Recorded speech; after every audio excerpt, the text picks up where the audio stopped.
Yo, what's going on guys? Welcome back to another Clash of Clans video yet again, back after a couple months. Today we're going to be showing you two wars that just happened within the last 3 days. And first we got the clan against a funny name, Nick Kerr. If you say it really fast, it's actually the N word. But yeah, let's just get right into it. So we're going to be showing you two attacks that were pretty insane. Town Hall 9 killing Town Hall 10. But you need to note that this is just a fresh Town Hall 10, so it's not as impressive, but it is still impressive nevertheless because of the Inferno Towers. So first, we're going to be showing you the attack by Mini Levin, which is coming in with some kind of Golem and Witches attack, kind of like Bow Witch, because looks like we've got bowls in the CC, and he's also got skeleton spells to distract a single Infernos and 4 Hog Riders to kill that left Inferno. So let's check this out. So he's going to rage down into the middle, puts the Hogs and the skeleton spell on the left to grab that Inferno. Now he's going to distract the right Inferno while the rest of the Witches and Bowlers get into the base. As you can see, Town Hall 10, still Town Hall 9 defenses mostly. Pretty much this is just a Town Hall 9, but with Infernos.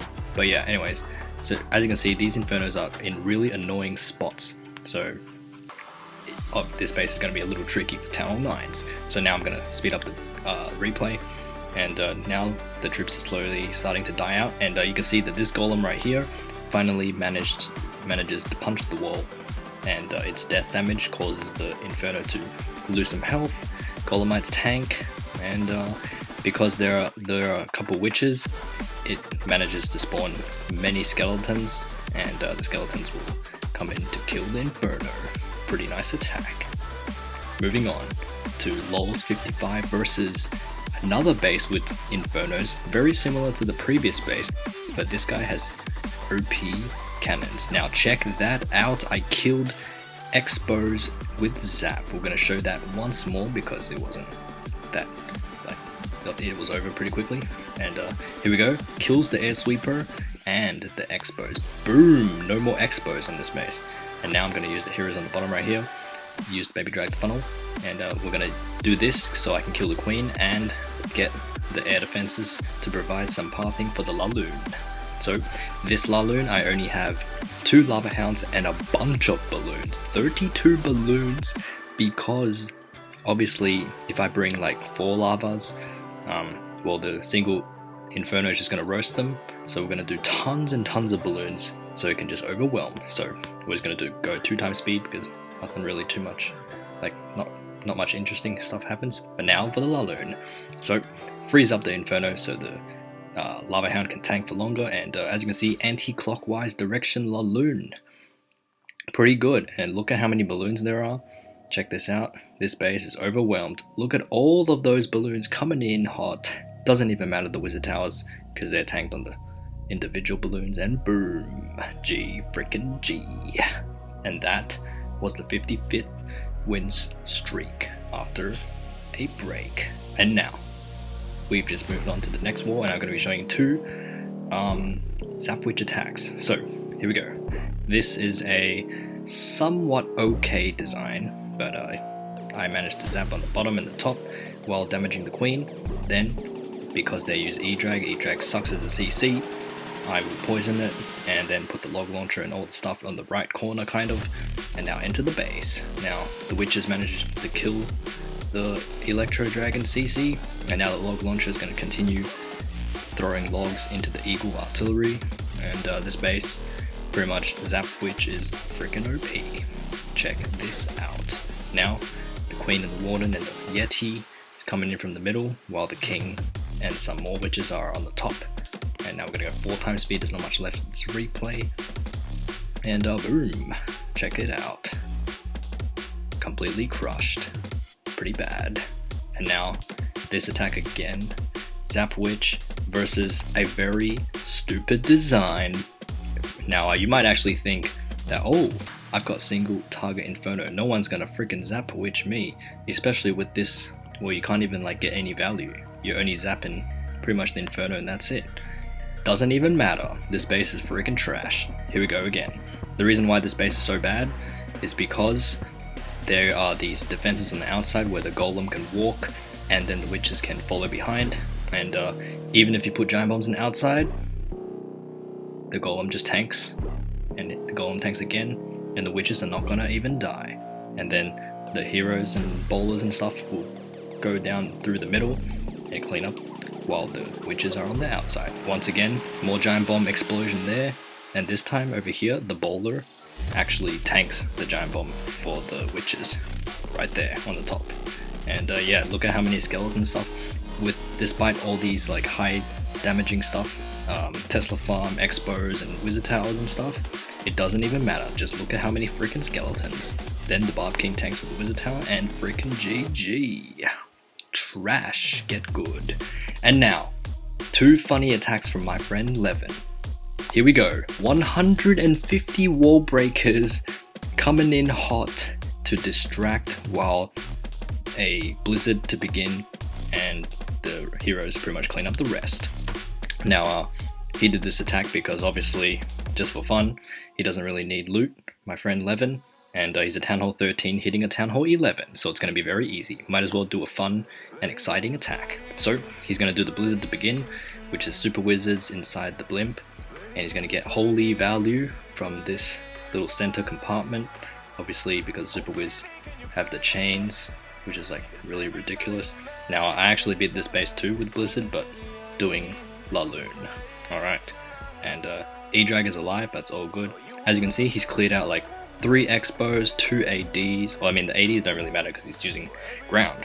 But yeah, now he's going to begin and use mass wall breakers and skeleton spells and freeze to distract, while the king and the queen and the royal champion is going to clear the rest of the base. Now his warden died at the beginning trying to protect the blimp, and then the E-Drag picked the warden off. But it doesn't even matter, these 3 heroes are going to bust their way through the base, especially with all the wall breakers, opening up all the walls and distracting all of these freaking defenses. And earlier, I didn't really explain it, but he actually managed to distract the enemy queen using 1 billion wall breakers. Check it out, royal champion, boom, 2 OP. And that's it for that attack. And now, for the final attack, showcasing this video, we have a Noah's Ark attack similar to the last video I made. Well, I'm not sure if it was the last video or the video before, but yeah. Now, our Town Hall 13s are getting way too easy because the base layouts suck. Look at this base. Who puts 4 expos, Inferno and Eagle together? What is that, bro? Okay, so he's gonna do the Lava Hound to tank, and then the blimp coming in hot. He almost misses the blimp, luckily just lands inside that compartment with the expos, and now the super wizards are going to shred, killing the Town Hall, killing the royal champion maybe, okay maybe not, but he's going to clear all of these expos, and the chains are just going to kill them, even though the super wizards are killing the Town Hall. Looks like, yeah, the royal champion is dead, and he's killed 4 expos, Eagle, Town Hall, holy value again. And Noah's Ark is a very special attack. You can use the high hit point troops to begin, and then kind of use like distraction spells like skeleton spell and bat spell. So we're going to go 2 times speed because otherwise the video is going to get very long. And here we go, 3 heroes to kill the dragon, and now he's going to put a P.E.K.K.A. and Yeti on the bottom to kill that defense. Forgot what, didn't even see what it was. Now he's going to distract the single inferno while the royal champion cleans up that single inferno. And now a golem and a bowler behind while the rest of the Barb King and royal champion come in, distract the archer queen using the bats and then freezing the archer queen. And meanwhile his queen goes up the top with the warden, and looks like E-Drag also cleaning some stuff. And now looks like Dragon Rider and Dragon on the top. And yeah, check it out, completely shredded actually, look at that. He had like royal champion ability and everything. And look at the troop bar right there. Alright, bonus time right now. This is a screenshot you can see on the screen that I managed to get 30,000 gold this week on Clan Capital at Capital Hall 8, or like New Capital Hall 8. And this is pretty ridiculous because it is on average 5,000 gold per attack, because obviously 5,000 times 6 is 30,000. So yeah, this is a new clan record, and 7,000 gold in 1 attack. Absolutely ridiculous. I'll be showing you guys right now. So you can see that I hit Barb Camp, and you can see that this was actually artificially inflated meaning, because as you can see, I just broke all those air defenses using one zap only, and I did this because I zapped those AD in the previous attack, so yeah, I kind of set this attack up. But yeah, I like purposely made the previous attacks way worse. Like, I only got like maybe 1,000 gold in the previous attacks. But yeah, despite the artificial inflation, this is still a ridiculous attack nevertheless, getting completely decimated with the double flying fortress, because spear throwers, mega Tesla, and rocket artillery is not really gonna damage these flying fortress. And then I used some minions to clean up the rest of the base, because there's like pretty much no air targeting stuff. And yeah, this was a new clan record by like 900 gold. The previous best was like 6.2k in one attack, and then the best before that was like a 5.6k at Capital Hall 7. But yeah, that's pretty much it for Capital Peak. I think this is the first time I ever showed Capital Raids. Anyways, let's move on. Finally, here's another extra screenshot. Levin joined the enemy clan that we just defeated on the 56th win. Here's their reply. Now that's pretty much it for this video. There wasn't too much to show, but I will be recording more videos in the future as we build up the streak to even greater heights. Now the enemy have been failing us ridiculously bad. We've been running anti-E-drag because they have been using E-drag. So you can check it out right here. Come and copy the bases that I made. Not sure if this base is good or not, but I'll put this in the description below. This was actually a base I found a couple months, it was actually last year in October. It was a Town Hall 12, but Levin converted it to a Town Hall 11, and now I'm using it. I think it's like alright. It's not, I mean, you probably can like zap archer towers and stuff, so I mean, definitely you can still beat it, but for E-drags it's going to be very difficult. And yeah, we've been 3-starring like all the attacks, as you can see, bunch of perfect wars in a row, and we're on a 55 win streak. But by the time this video is released, you will see right now on screen 56 war win streak. Let's go. Time to get 60 plus. Anyways, hope you guys enjoyed, and I'll see you guys in the next video.